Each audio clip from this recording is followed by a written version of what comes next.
Good morning সবাইকে। আবারও একটা নতুন দিনে আপনারা সবাই কেমন আছেন? আমি কিন্তু বেশ ভালোই আছি। আজকে সকালে বাবা বাজার থেকে ওই 1 কেজি মতো চিকেন নিয়ে এসেছিল। চলুন আজকে চিকেনটা রান্না করি আর তার সাথে আপনাদের রেসিপিটাও শেয়ার করি। এখানে নিয়েছি 4-5টা পেঁয়াজ, টমেটো নিয়েছি আমি 4টে মতো, আর শুকনো লঙ্কা আর আদা আমি ভালো করে কুচিয়ে নিয়েছি। এখানে পেঁয়াজ, টমেটো, আদা, শুকনো লঙ্কাটা আলাদা আলাদা করে পিষে নেব। আর এর থেকে কিছুটা পেঁয়াজ আলাদা করে রাখবো, যেটাকে আমি বাটবো না, আস্তই দেব। আর চলুন এই আলুগুলোকে আমি এখন সেদ্ধ করতে বসিয়ে দিই। আর হ্যাঁ, আজকের চিকেনটা কিন্তু মাই রান্না করছে, আমি কিন্তু কেটে ধুয়ে সব কিছু রেডি করে দিয়েছি। এবার চিকেনটাকে নুন, হলুদ আর সর্ষের তেল দিয়ে ম্যারিনেট করে রেখে দেবো ওই 15 থেকে 20 মিনিট পর্যন্ত। আপনারা চাইলে এখানে দই বা পাতিলেবু ব্যবহার করতে পারেন। যেহেতু আমি একদম সিম্পলভাবে করছি, তাই আমি আর কিছু দিলাম না। চলুন চিকেনটাকে এবার সাইড করে রেখে দিই। এবার কড়াটা গরম হলে কড়াতে বেশ খানিকটা সর্ষের তেল দিয়ে তার মধ্যে একে একে তেজপাতা আর শুকনো লঙ্কা কুচি দিয়ে দেবো। আসলে কি বলুন তো, আমরা অনেক রকমভাবেই চিকেন করে থাকি বাড়িতে, কিন্তু আমার সব থেকে এই সিম্পলভাবে চিকেন করাটাই বেশি ভালো লাগে। তাই বাড়িতে চিকেন আনলে টক দই বা বেশি কিছু মশলাপাতি যদি নাও থাকে তাতেও অসুবিধা হয় না। আর খুব অল্প সময় সিম্পলভাবেই এই চিকেনের রেসিপিটা কিন্তু রেডি হয়ে যায়, আর খেতেও হয় কিন্তু দুর্দান্ত। এখানে 8-9 কোয়া মতো রসুন নেওয়া হয়েছে, যেটাকে মিক্সিতে আর পিষিনি, হামানদিস্তা দিয়েই থেঁতো করে নিয়েছি। এবার রসুনটাকে ভালো করে ভেজে নিতে হবে, যাতে রসুন থেকে একদম কাঁচা গন্ধটা চলে যায়। আর হ্যাঁ, আমার নিচের দিকের ভিডিওগুলোর মধ্যে বেঙ্গলি স্টাইলে চিলি চিকেন আর মাটন কষার রেসিপি আমি বানিয়েছিলাম, আপনারা চাইলে দেখে নিতে পারেন। এবার ওই কেটে রাখা পেঁয়াজগুলো দিয়ে আবারও ভালো করে কষিয়ে নেব।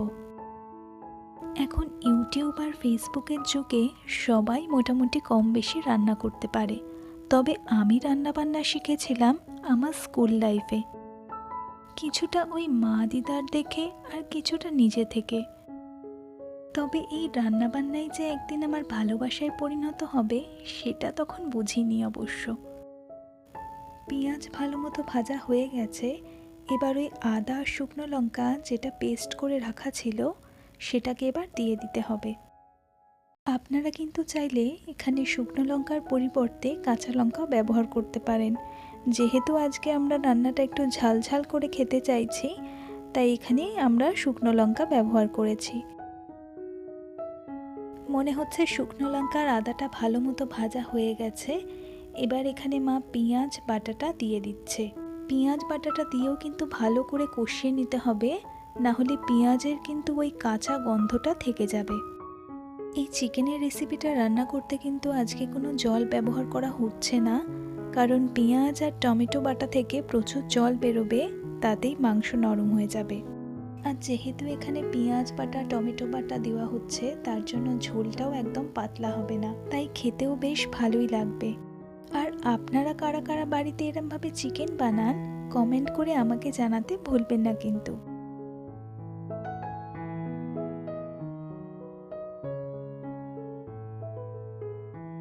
এবার বেটে রাখা টমেটোগুলো মা আস্তে আস্তে এর মধ্যে দিয়ে দিচ্ছে। আচ্ছা, এখানে বলে রাখি, আপনারা কিন্তু এই টমেটোর পরিবর্তে টমেটো সসও ব্যবহার করতে পারেন, কিন্তু তার স্বাদ অনেকটাই আলাদা হয়ে যাবে। এখানে টমেটোটা কষানো হয়ে গেছে। এবার পরিমাণ মতো নুন আর হলুদ একে একে দিয়ে দিচ্ছে।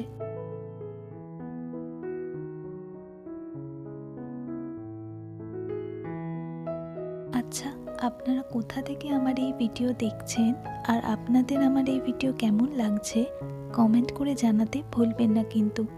আপনাদের কমেন্টের অপেক্ষায় থাকলাম। আমার এই ভিডিওগুলোর মাধ্যমে আমার জীবনের ছোট ছোট মুহূর্তগুলোকে আমি আপনাদের সাথে ভাগ করে নিচ্ছি। তবে আমি এখন নো ফেস ব্লগ করছি। খুব তাড়াতাড়ি আমার 500 জন পরিবার কমপ্লিট হয়ে গেলে আমি আপনাদের সাথে ফেস দেখিয়ে ভিডিও করা শুরু করব। এবার এখানে একটু কাশ্মীরি লঙ্কা গুঁড়ো দেওয়া হচ্ছে, যাতে চিকেনটা একটু কালার আসে।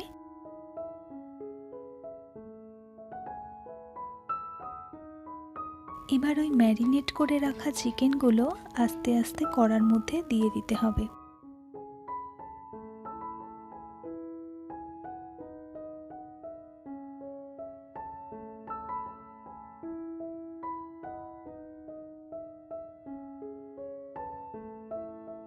এবার গ্যাসটাকে বাড়িয়ে দিয়ে চিকেনটাকে সব মশলার সাথে 10 মিনিট ধরে ভালো করে কষিয়ে নিতে হবে।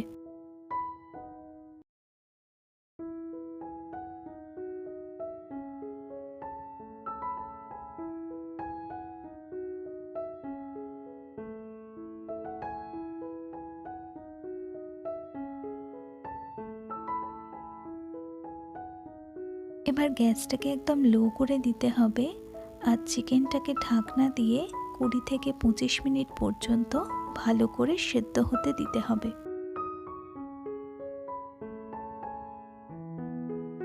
বেশ অনেকক্ষণই হয়ে গেছে, চলুন এবার ঢাকনাটা সরিয়ে দেখা যাক চিকেনটা সেদ্ধ হয়েছে কিনা। দেখুন কোনো জলই দেওয়া হয়নি, তাও কত জল বেরিয়েছে। হ্যাঁ, চিকেনটা মনে হচ্ছে একদম সেদ্ধ হয়ে গেছে। এবার ওই সেদ্ধ করে রাখা আলুগুলো একে একে চিকেনের মধ্যে দিয়ে দিতে হবে। আলুটা একটু ঝোল টেনে নিলে গরম মশলা দিয়ে ভালো করে নাড়িয়ে তারপর নামিয়ে নিতে হবে।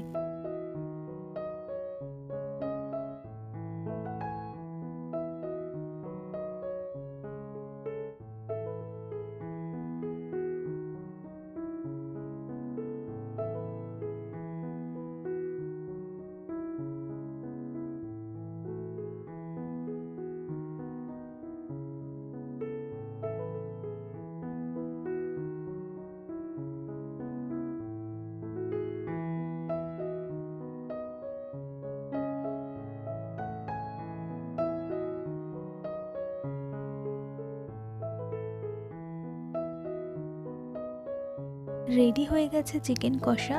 চলুন তাহলে দুপুরের লাঞ্চটা করে নিই। ও হ্যাঁ, তার আগে পেঁয়াজ আর শসাটাকে কেটে নিই।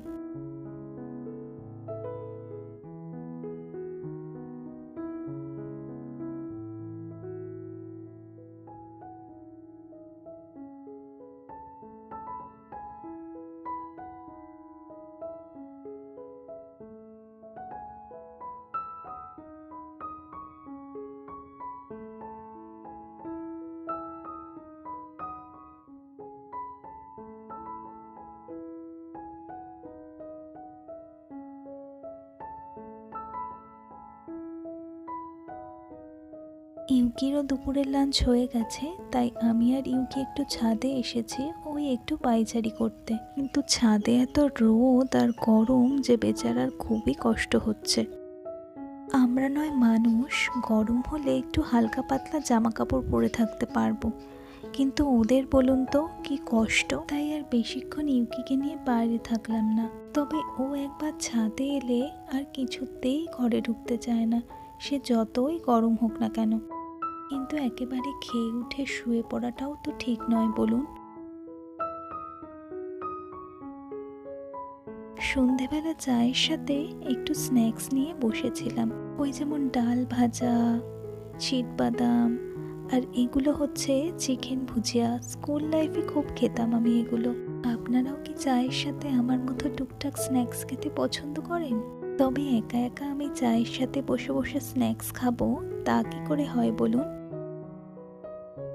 এই দেখুন, বিস্কুটে কামড় মারতে না মারতেই একজন এসে হাজির হয়ে গেছে হ্যাংলার মতো। এবার যতক্ষণ না আমার খাওয়া দাওয়ার পর্ব শেষ হবে ততক্ষণ উনি এখানেই বসে থাকবেন। তবে ওনার ভাগের বিস্কিট কিন্তু ওনার অনেক আগেই খাওয়া হয়ে গেছে।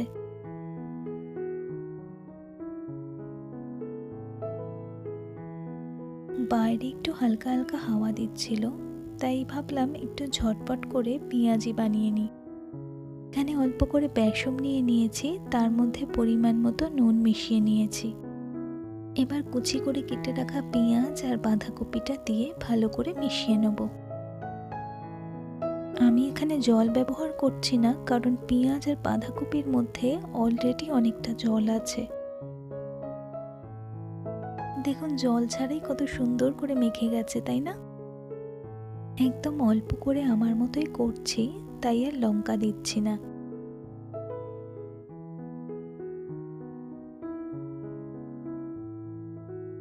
কড়াতে একদম অল্প করে সর্ষের তেল দিয়ে নিয়েছি। এবার অল্প অল্প করে চামচে করে তুলে তুলে ভেজে নেব।